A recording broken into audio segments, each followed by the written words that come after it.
música, de las elecciones, del arte, de lo que producimos, de los...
Economía.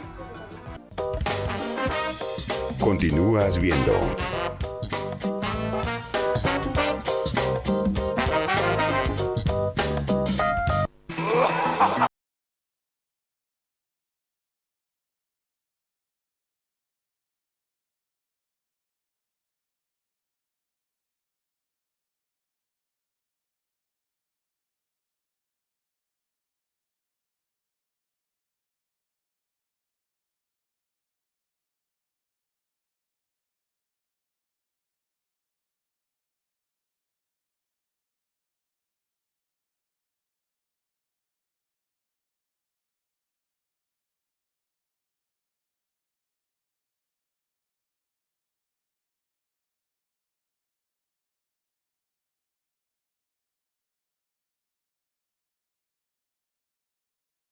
Seca con una cápsula blanda y efectiva. Alíviate con Refrianex 2. Refrianex, siempre contigo en cada momento.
Muy bien.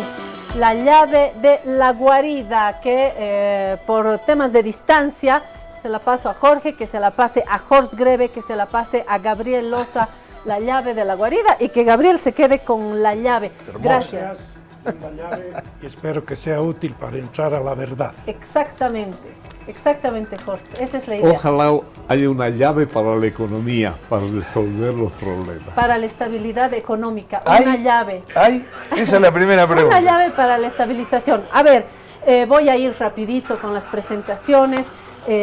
Ambos economistas, Horst Greve, doctor en economía, ministro más de una vez, autor de varios textos, un doctor de cabecera para nosotros, otro gran observador de la economía, formado en Chile, entre la Universidad Boliviana y Chile. Fue ministro también, fue presidente del Banco Central, es académico, es permanente observador de la economía. Me quedo aquí porque quiero hacer economía de mis minutos para hablar de este último texto, que es posible gracias a la FES, y subrayo el tener esto, mesas de diálogo. En la televisión vamos a tener que resumir, aclarar, para quienes no somos economistas, para una periodista como yo, para un arquitecto, para una vendedora de jugo de mandarina, que nos digan, por favor, qué hacemos con la crisis y qué bases de una política de estabilización podemos plantear. Aquí está el autor del texto y Horst Greve, que le va a sacar brillo a la reflexión. Comenzamos con Gabriel, ¿no? Sí. Gabriel, el ABC de este texto. Bueno, primero está preocupando por lo que pasa en la economía y la falta de respuestas. Bueno, y cuando dicen los economistas, pues están en otro nivel. El pueblo está a un nivel diario con problemas de precios, que suben los precios, sube el tipo de cambio, y no hay un diagnóstico común. ¿Cuál es el problema? Primero, si estamos enfermos y cuál es el problema. Perdón, Gabriel, no solamente no hay un diagnóstico único, sino que hay diagnósticos que parece que están a contrarruta. Lo Entonces, peor, sí, porque para unos el paciente no está enfermo y para otros ya está en estado último. Para el gobierno el paciente no está enfermo, seguramente.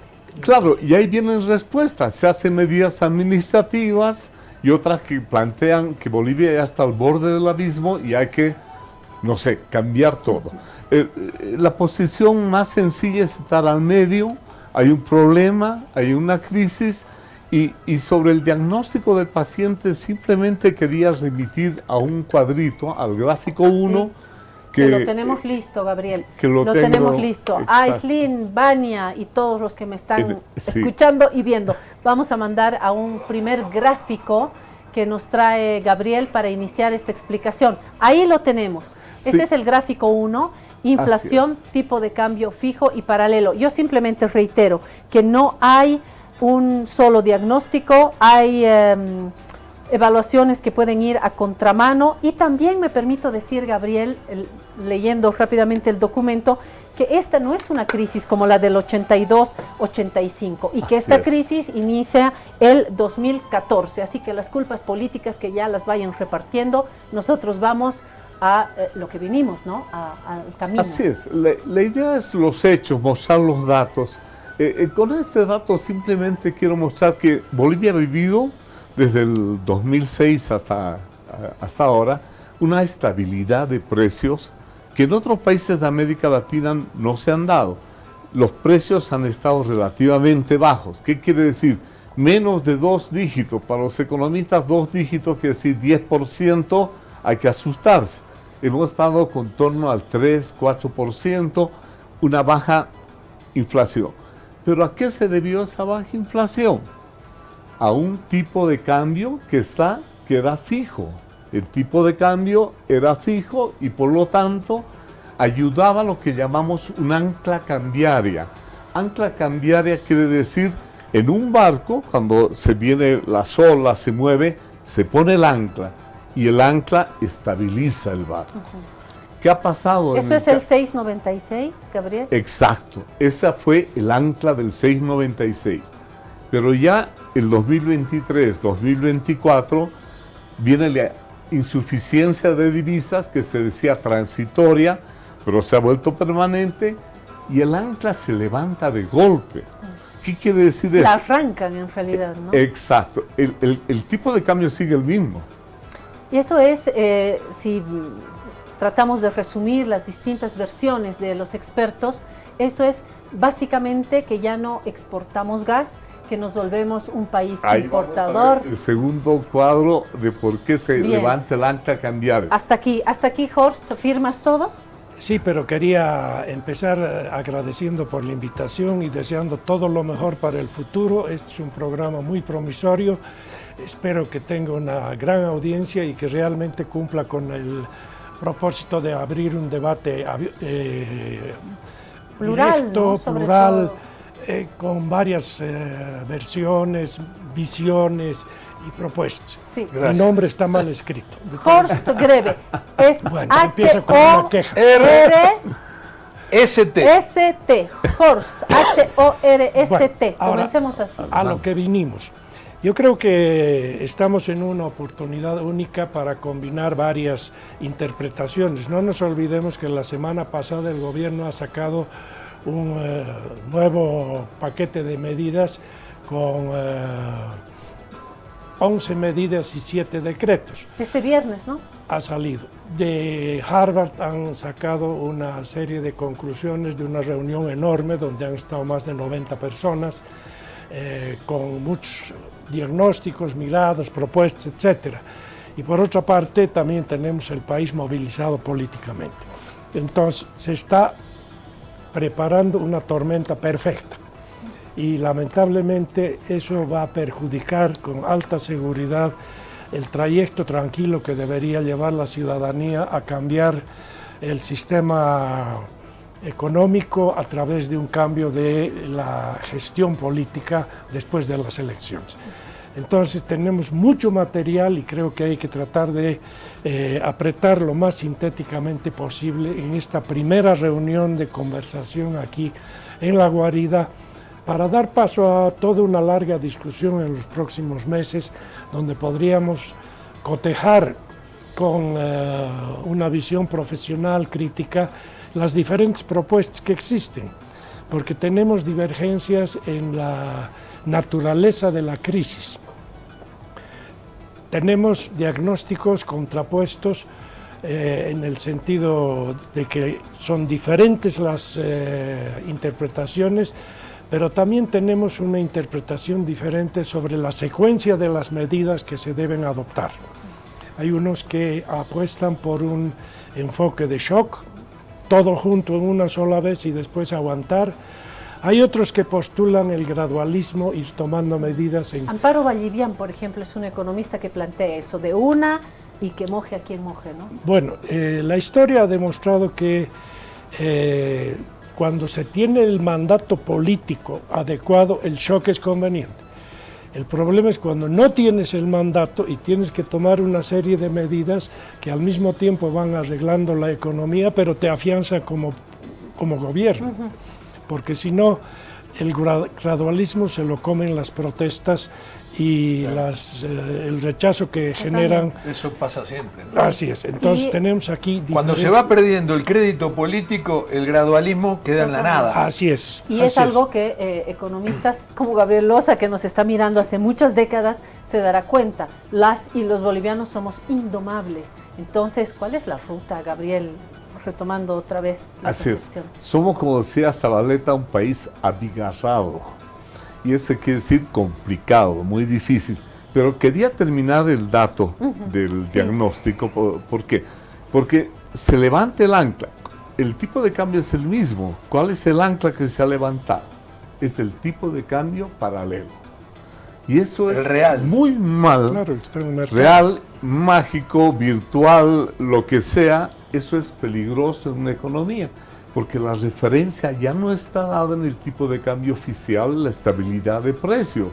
Se levantó el ancla y empieza a fluctuar, que dice que está en 14, que dice que está en 20.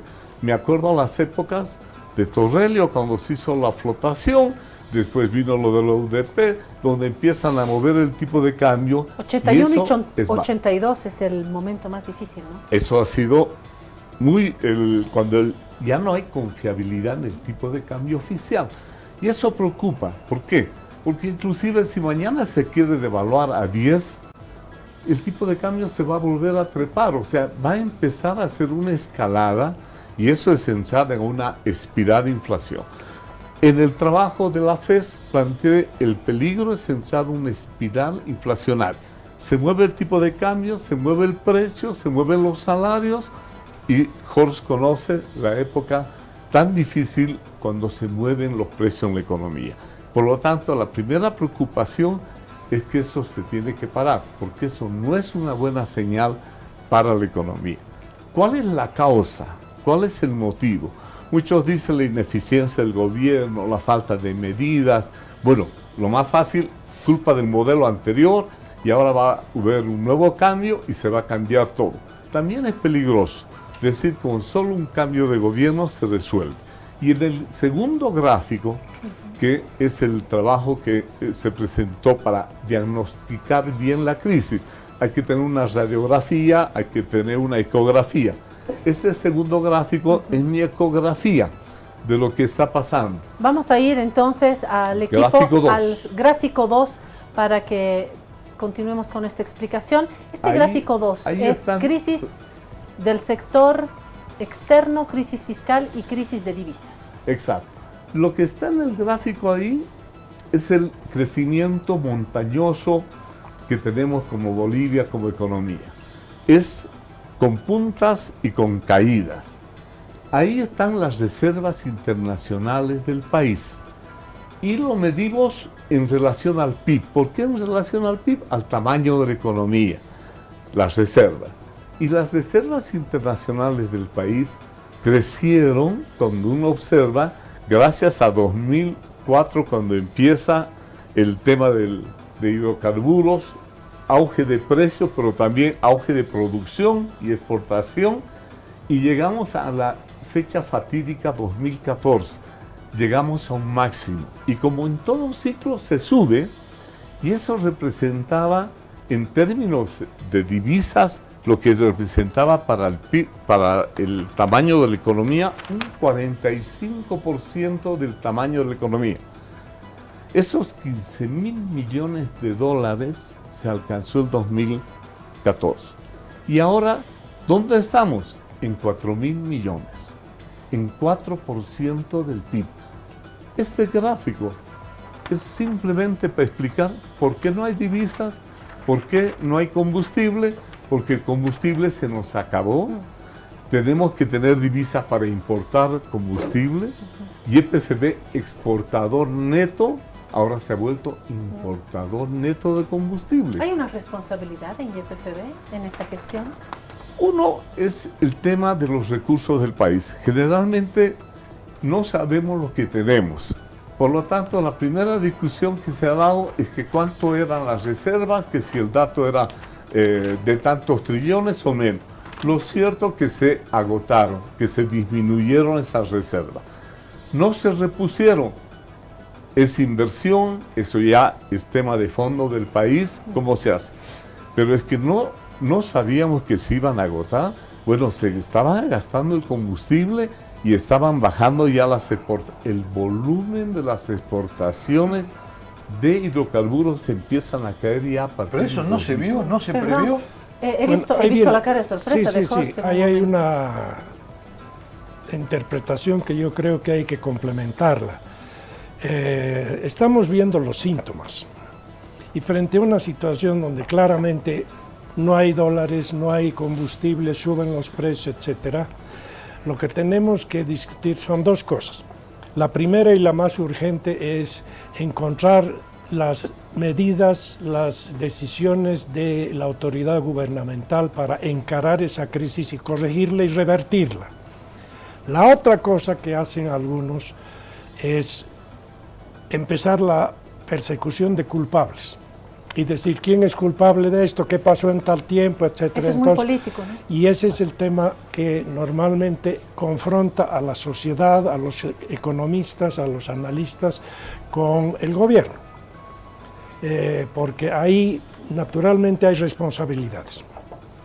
Pero si nos ocupamos solamente de ver las culpabilidades, no vamos a enfrentar con la rapidez necesaria y con la pertinencia las medidas que hay que adoptar para frenar la crisis y revertir al crecimiento y a consolidar una estabilización realista.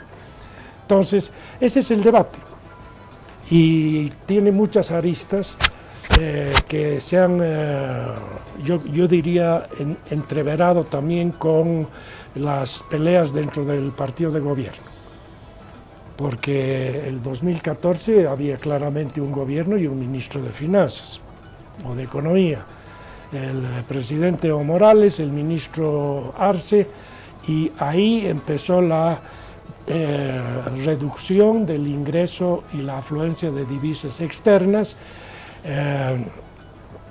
Desde el 2015 en adelante se puede documentar que muchísimos economistas, incluyéndome a mí, señalábamos que se estaban disminuyendo las exportaciones de gas natural y que había que tomar medidas. O sea, reponer las reservas de gas que se estaban agotando, había que reponerlas mediante inversiones y exploración adecuada. Ocurre que hubo una decisión política de no hacer nada y esperar a que primero se consuma la reelección por tercera vez del presidente Evo Morales. Y mientras tanto no tomar ninguna medida, con lo cual ahí está la curva de caída que ha mostrado la gráfica de Gabriel. Porque se miró a otro lado y se descuidó este eje. Por razones políticas. Pero estaban los dos, ¿no? Evo y Por Arce. eso, por eso. Y ahora, entonces, que haya un pimponeo ahí, eres tú el culpable o soy yo el culpable, no había sido el economista más brillante que teníamos en la historia de Bolivia, tampoco había sido el presidente más exitoso en el manejo de la crisis. Sí. Entonces, hay eso para la historia, para la reparación histórica de responsabilidades. Pero más importante que eso, sin olvidarlo, es tener un enfoque adecuado de la terapia necesaria para salir de esto. Y en esa terapia, y sin divorciarnos de la política, Gabriel en su documento plantea una solución consensuada, que cuando decimos consensuada tiene que haber también una participación política que hoy solo está dividida, tanto en el movimiento al socialismo, en lo que quedó, en el ala evista, androniquista, arcista, 2% de popularidad del presidente, es decir, todo hecho trizas. Y en las oposiciones, mucha división, no hubo la unidad, los candidatos de todo lado, y Gabriel recomienda una solución sobre la base de un consenso político. Es complicado. Me voy a extender un par de minutos más, por favor, para escuchar esta última parte de Gabriel.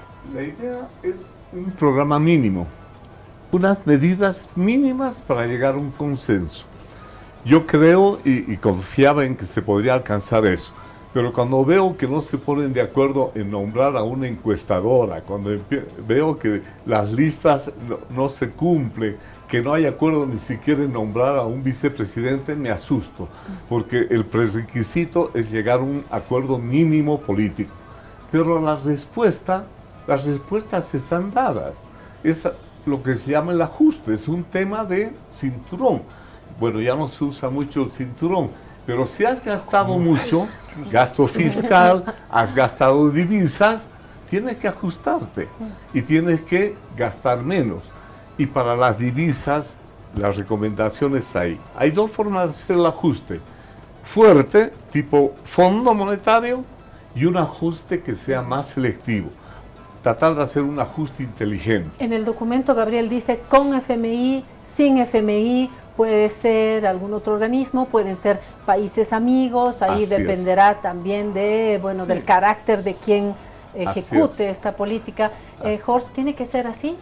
Yo creo que lo principal para encarar en serio la resolución de los dilemas de hoy, se necesita un mandato político. Si no hay un mandato político como el que se gestó en el proceso de elecciones de 1985 va a resultar difícil, porque el propio gobierno va a tener dentro de su seno gente que se pueda inventar otro tipo de soluciones por razones de prestigio político, lo que hablando, sea. perdón, Jorge, de 1985, 21060 está en el documento de Gabriel. Yo dije, me he puesto mal los lentes. 21060 con gloria, dice Gabriel. Bueno, ¿verdad? ese decreto famoso que se ha hecho emblemático tuvo una serie de requisitos. Había una situación en el año 84, fines del 84, comienzos del 85, que dio lugar a la necesidad de un consenso nacional que fue organizado por un grupo encomendado por el presidente Siles, que se encargó de hacer una auscultación con todas las fuerzas económicas, políticas y sociales del país. Duró como 4 días y estuvieron las Fuerzas Armadas, los partidos políticos, la empresa privada, los movimientos sociales, la Iglesia, etc. En esa época la Iglesia ejerció de mediadora y salió un documento sensacional que se llama el Diálogo de la Democracia. Ese diálogo acordó pedirle al presidente Siles que cumpla con su propósito de renunciar al último año de mandato. Y habilitó también al vicepresidente para que se presente a las elecciones, lo cual no era lo que correspondía según la ley. Pero es otro momento, ¿no? Entonces vinieron las elecciones y lo que había sido el ámbito de los enemigos principales del gobierno del doctor Siles no rebasaron el 5% de voto popular. La Central Obrera Boliviana y el partido del señor Juan Lechín sacaron una minoría tan grande que el presidente Paz Estenssoro, que no había ganado las elecciones las ganó Banzer, el exdictador, pero que se dio cuenta que no tenía condiciones de armar un gobierno estable en el Parlamento y por lo tanto le transmitió a Paz Estenssoro y le dijo: hazlo tú y arma tú el gobierno, estás en mejores posibilidades que yo. Lo cual dio lugar en las urnas voto de confianza al sistema de gobierno mediante el pacto entre Paz Estenssoro y Banzer. La necesidad de restituir la autoridad del Estado sobre la sociedad que se había desorganizado del todo, la autoridad del gobierno sobre el Parlamento, que había hecho también una serie de bloqueos en el pasado, y la autoridad del presidente de la República sobre el gobierno nacional. Ahora, yo creo que la pregunta, sí, esto que dice Jorge es muy interesante. Necesita el mandato político, la energía política para decir: vamos a hacer esto para salvar a Bolivia de esta crisis terrible. Bien, ¿ustedes ven que haya alguna posibilidad de esto? Bueno, ¿algún candidato que pueda tener esta energía? A ver, ese es el complemento que hay que decir, mandato de acuerdo, pero ¿de quién a quién? Porque el que recibe ese mandato puede ser un incompetente. Tiene que ser un político de fuste, un político experimentado, un político que sepa administrar el conjunto de las obligaciones que hacen a un gobernante, ¿no? Y eso lo encarnó Paz Estenssoro, y difícilmente se hubiera podido imaginar otra persona con las características estas para lo que fue. ¿Y solucionó el problema en ese momento? El 21060 fue fantástico. La curva de la inflación empezó a caer en 2 años. Estábamos otra vez por debajo de 10%. Me acabo de dar cuenta que esto me va a quedar corto. Esto no fue una mesa, esto fue una introducción a una mesa de economía. Hay que volver. El aperitivo. Y sí, este es apenas el aperitivo, es apertura de la llave, inauguración. Es que para hay que volver. Varias charlas, muy interesantes. Sí, nos vamos a poner luego de acuerdo porque tenemos, no sean malos, no seas malo, también inauguremos esto, nos queda cortísimo todo. Ahora, déjame hacer una pregunta última porque no quiero que se vayan sin preguntarle. Gringo, luego te vas a... Esta tormenta perfecta de la que habla Horst va a juntar en agosto el pico de la crisis económica con las elecciones. Así es. Ese es la tormenta perfecta. Entonces, pero yo digo, las elecciones deben servir para generar esperanza en los pueblos. ¿Hay esperanza? ¿Esta elección puede generar esperanza? Sí, yo creo que sí. Y el país lo menos que puede hipotecar la esperanza. Si no, estamos fritos, nos quedamos así. Y la esperanza está en los jóvenes, está en las fuerzas políticas que están saliendo. Y que es un proceso que hay que tener confianza en el país. Somos muy pesimistas. Cuando veo los 10 programas de gobierno, no hay un programa anticrisis, están los 10 programas. Lo vamos a discutir en otro. Pero la esperanza se genera a través del diálogo, como lo están haciendo. Y quiero aprovechar para felicitarlos a esta pareja. Y en especial, Claudia, yo te respeto en tu trayectoria periodística. Gracias, y humana. Gracias, Gabriel. Bueno, consulta, porque tenemos No Sean Malos. ¿Nos da el tiempo para No Sean Malos? Sí, por favor, me confirman. Vamos con No Sean Malos. Antes, agradecer a Gabriel Loza, agradecer a Horst Greve y sobre todo, comprometerlos a que vengan mañana, esta semana, el lunes, pero lo menos que podemos tener es una vez de esta mesa sobre economía, así que enseguida vamos a poner nuestras agendas y lo anotamos. Esto ha sido una primera cucharada. Con todo gusto. ¿Sí? Creo que la necesidad es grande precisamente para recordar a la juventud que ha invocado Gabriel, que hace 40 años no estaba activa, era otra la situación y las generaciones eran distintas, de tal manera que recordar adecuadamente la historia de la estabilización lograda en el 1985 es urgente, porque la gente piensa que ese fue un momento en el cual el neoliberalismo hizo una disposición que trajo consecuencias de deterioro de los ingresos laborales, crisis de la Comibol, etcétera, pero eso tenía antecedentes y había necesidad de colocar un panorama completo para que la gente entienda cuáles son los desafíos hoy. Las noticias no se detienen, estamos en una unidad móvil con nuestra colega Bárbara Palle. Estoy con ella desde el centro, creo, Plaza Baroa, ¿me confirman? Estamos junto a Bárbara Palle porque hay una manifestación. Mientras nosotros analizamos la economía, el país está moviéndose, hay manifestaciones. Estamos con nuestra colega. Adelante, Bárbara, ¿qué tal?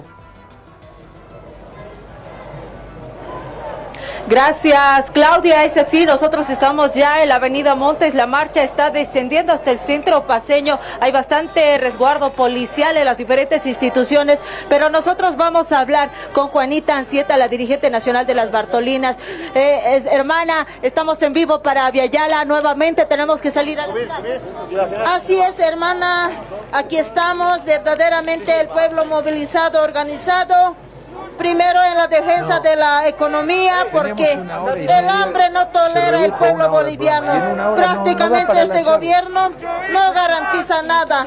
Hace rato no pone orden. Las cosas se están subiendo por falta de combustible. Dólar totalmente ha subido. Canasta familiar no alcanza. Apenas se están haciendo alcanzar para comer, pero ya no hay plata para hacer estudiar a los hijos. Así están viviendo. Estoy en la obligación como representante de hacer respetar el interés común de mis hermanas de los 9 departamentos como mujer.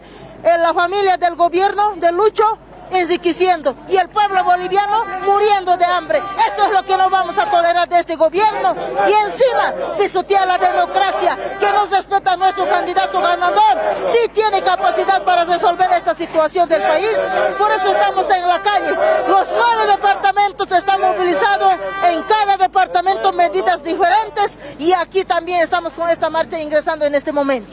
Gracias, ahí teníamos las declaraciones de Juanita Ancieta.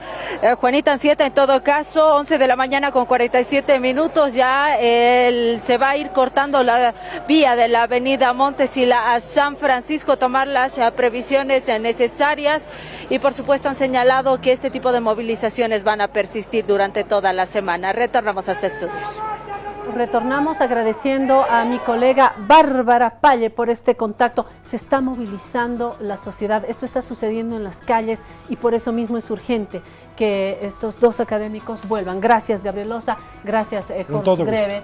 Gracias, Jorge, gracias por la paciencia, nos estamos comiendo parte de no sean malos, aguántennos un poquito más y todo va a estar bien. Todo va a estar bien porque yo tengo este consejo para este invierno que ya empezó.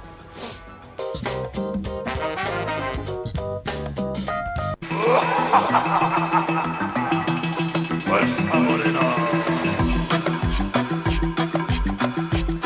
Fuerza Moreno, fuerza con la salud, a no resfriarse. Comienza el invierno, ya el horario de invierno en los colegios, en las escuelas, así que yo tengo un súper consejo para pasar lo mejor posible este invierno. Este es el consejo. Si te resfrías, consigue alivio de día y descanso reparador de noche con Refrianex comprimidos día y noche. Refrianex, siempre contigo en cada momento. Refrianex, todo va a estar bien, dice, cuando tengo la llave de la guarida, todo va a estar bien. Gringo González, todo va a estar bien. Gringo que está en esta última parte, pero mañana vuelve a hacer No Sean Malos con Jorge Barraza. Gringo, yo los dejo solos para que hablen estos minutos de fútbol, pero Gringo, todo va a estar bien. Se acaba de ir tu mamá, es el momento más difícil y en verdad no se fue. Y todo va a estar bien porque nuestros papás se quedan pegados a nuestra piel. Quería decírtelo y decirte que estamos tus amigos contigo. Muchísimas gracias, Claudia. Un placer, Jorge. Muchas gracias por invitarme, para darme este privilegio de estar en el estreno aquí en Aviala, que es un poquito mi casa, ustedes lo saben. Así que bueno, pues he venido a acompañarlos, a desearles el mayor de los éxitos, que sin duda lo van a tener, no tengo la menor duda, capacidad hay de recontrasobra. Así que bueno, muy feliz, muy contento.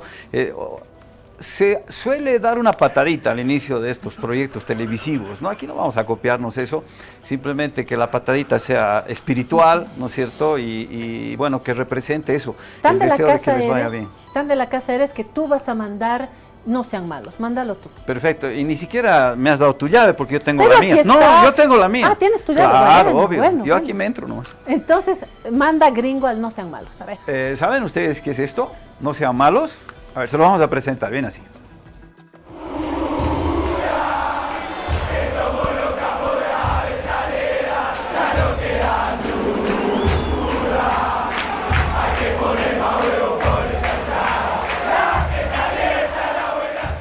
El equipo de Aviala, ¿sabes cómo juega? Es el Gringo González y 10 más.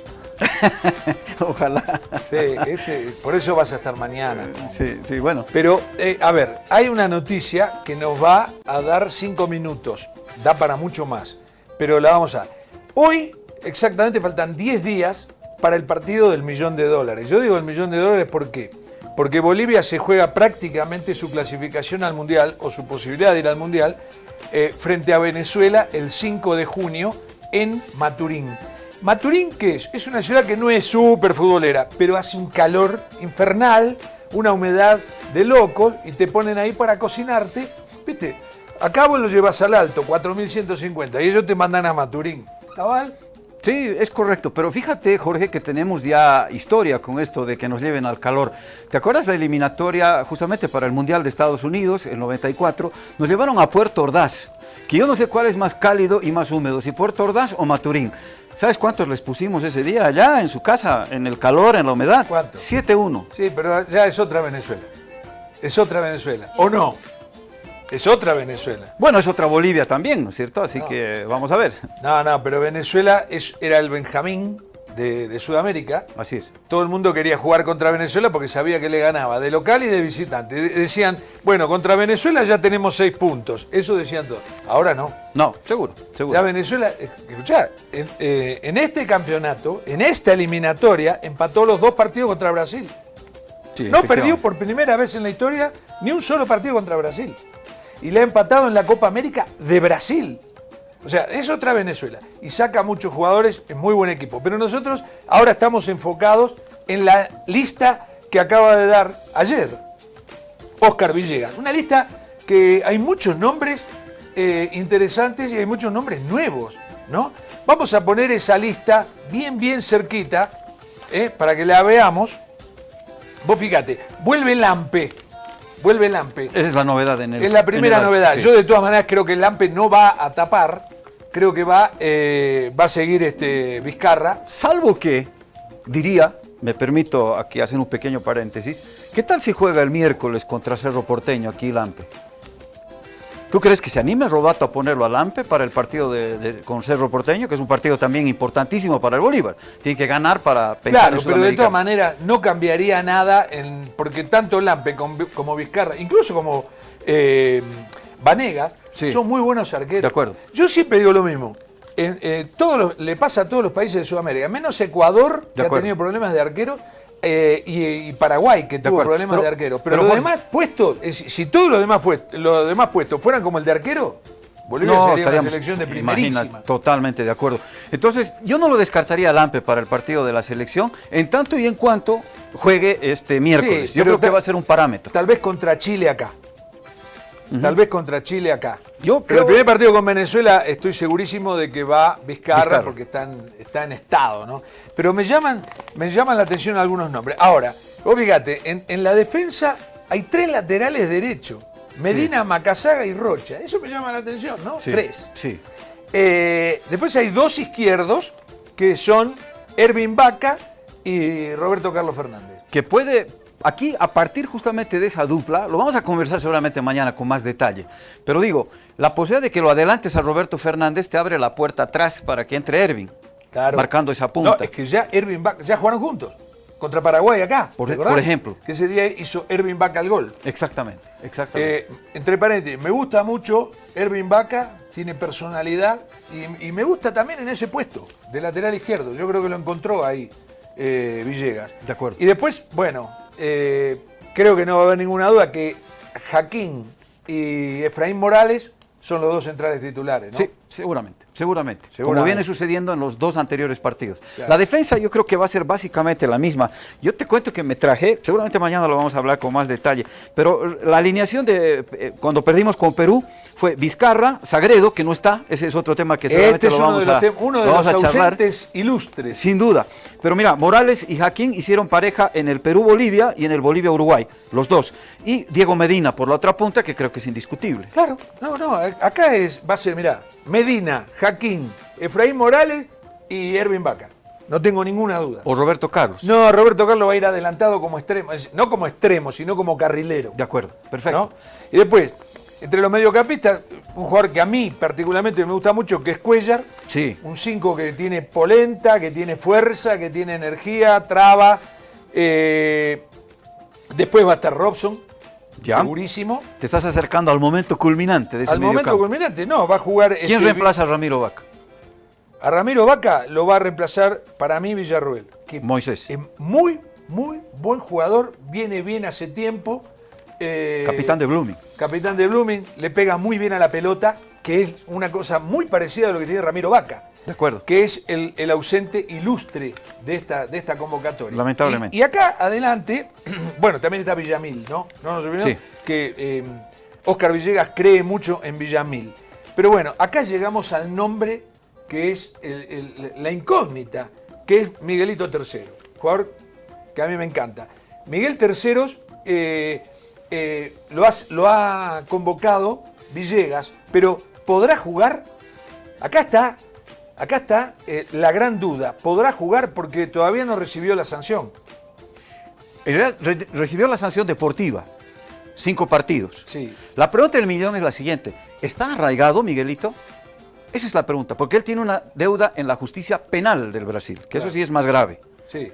Entonces, si él está arraigado, no va a venir. Obvio. No puede salir de Brasil.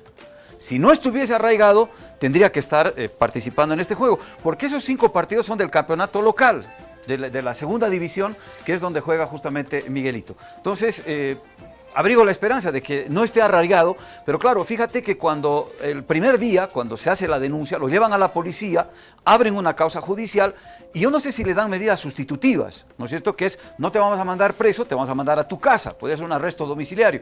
No conocemos, no se han conocido los pormenores de la circunstancia penal en este momento de Miguelito III. Pero insisto, aquí el único óbice sería ahora, que esté arraigado. Ahora, qué cosa, ¿no? Tenés que ir a jugar el partido de tu vida y te falta Ramiro Vaca, que está en un momento bárbaro.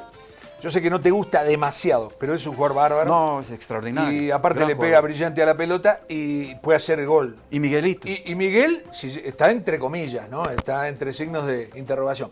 Pero si faltaran esos dos, estamos dando una ventaja terrible, ¿no?